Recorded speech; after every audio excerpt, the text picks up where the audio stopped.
Hello, everyone. In our meditations on the Psalms, we are now moving from Psalm number 2 to Psalm number 3. And so we'll begin this morning by reading that psalm. Lord, how are they increased that trouble me? Many are they that rise up against me. Many there be which say of my soul, there is no help for him in God. But thou, O Lord, art a shield for me, my glory, and the lifter up of mine head. I cried unto the Lord with my voice, and he heard me out of his holy hill. I laid me down and slept. I awaked, for the Lord sustained me. I will not be afraid of 10,000s of people that have set themselves against me round about. Arise, O Lord, save me, O my God, for thou hast smitten all mine enemies upon the cheekbone. Thou hast broken the teeth of the ungodly. Salvation belongeth to the Lord. Thy blessing is upon thy people. Glory be to the Father, and to the Son, and to the Holy Spirit, as it was in the beginning, is now, and ever shall be, world without end. Amen. So when we began in Psalm 1, we saw the comparison between the just man, the righteous man, and the ungodly man. And then in Psalm 2, this comparison was taken up into the conflict between God in heaven and the rulers of the world, the heathen who rage against God. This is war taking place that the Messiah, Christ, is involved in between God and the world. When we get to Psalm 3, we see very clearly that the just man, we, God's people, are involved in this war. How many are they that increased? How are they increased that trouble me? Many are they that rise up against me. Many are they which say of my soul, there is no help for him in God. And this, of course, is a psalm written when David is fleeing from Absalom. He's at war in his own kingdom, fighting for his own kingdom. So, in reading Father Pat's Christ in the Psalms, he made clear, which is something I've known, but had not really thought much about before. One of the main themes, if not the main motif, main theme in all of the Psalms, is that of warfare. It's a very martial collection of songs. Of course, we have things like Psalm 23, the Lord is my shepherd.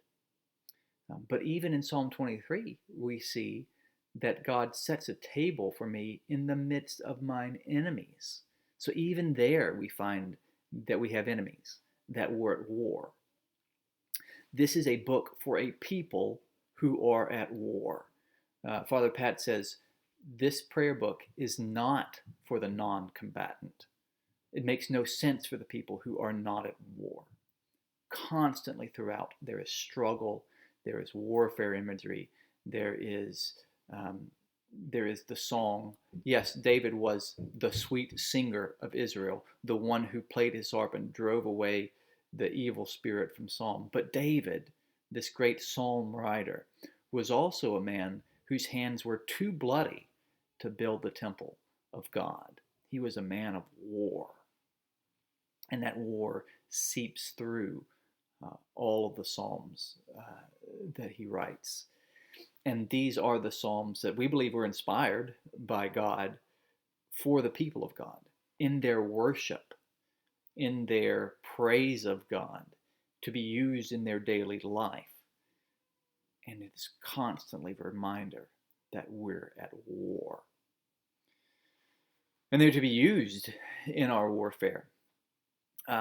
Next time we have in our next meditation on Thursday, I will talk a little bit about how this psalm, Psalm 3, is used in the daily office, its place during the day when it is often sung or said, and the importance of that, especially amongst groups like the Benedictine monks and people who have set themselves aside in monasteries to pray regularly the Psalms, to sing through them, in some cases all of them every day. That has been done, but in many cases at least through in 1 week.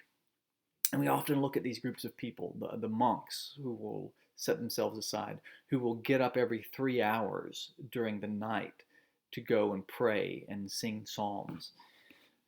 And when we think of, and many of us groups that where I was raised look at that and say, well, that's crazy. You don't have to do that. We're in an age of grace. We don't have to live by such rules and regulations and lose sleep to get up and go pray and recite psalms. That's crazy. And it can sound crazy, except for the fact that we're at war. And the people who do that take this warfare very seriously. And you do things during times of war that in times of peace might sound crazy. And the people who have set themselves apart to get up every so often during the night to go and pray take very seriously the fact that they are fighting a war. And the Psalms are a major part of that warfare. Paul tells us that we wrestle not with flesh and blood, but against principalities, against powers, against the rulers of this dark and evil world.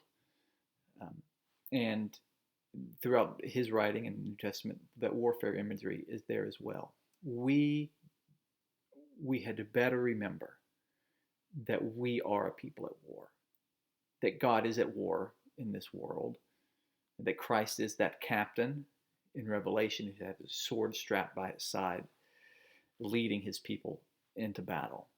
A soldier is in great danger in war when he forgets that he's at war. Got to remember that. And with that, we have to remember what our arsenal is, what our weapons are. And for David in this psalm, this great man of war himself, he remembers that the Lord is his shield, the lifter up of his head. He cries out to the Lord to save him, for you are the one who has smitten all mine enemies upon the cheekbone and has broken the teeth of the ungodly. Salvation belongs to the Lord. Remember you're at war. Don't let us forget that fact. It's not a fun fact. It's not something we particularly always enjoy, so we have a tendency to forget it, to set it aside. But it is a fact. It's a constant fact. And the Holy Week we just went through is a reminder of that fact. Yes, that there is victory, and that Christ is the victor, but we are still at war. Don't lose sight of that. Remember that. And then, once again, lean on your salvation, which is Christ. Put your trust in God. And arm yourself with the Psalms. Christ did. He's constantly, in his battles, referring to the Old Testament, and very constantly referring to the Psalms. These are weapons in our battle. So, arm yourselves. Be vigilant, for your enemy roams about like a roaring lion, seeking whom he may devour. Be vigilant. Be ready. We are a people at war. Trust in God. Arm yourself with his word.